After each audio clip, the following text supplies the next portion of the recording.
Hello, my name is Milan Pap. I'm a lecturer in the computer school Maret.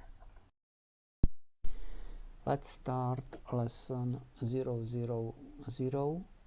AutoCAD tools, drawing settings, option polar, snap and polar tracking.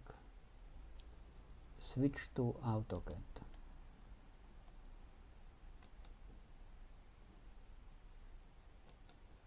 Menu tools and then drawing settings, option polar tracking. From menu tools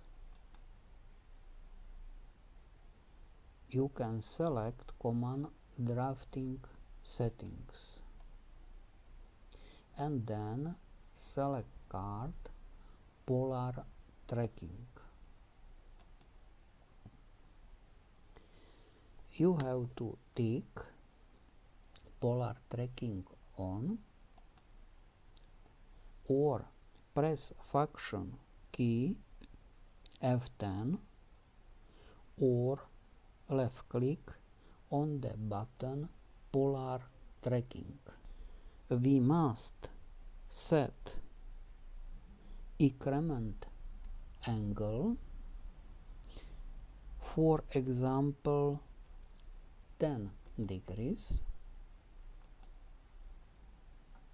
and also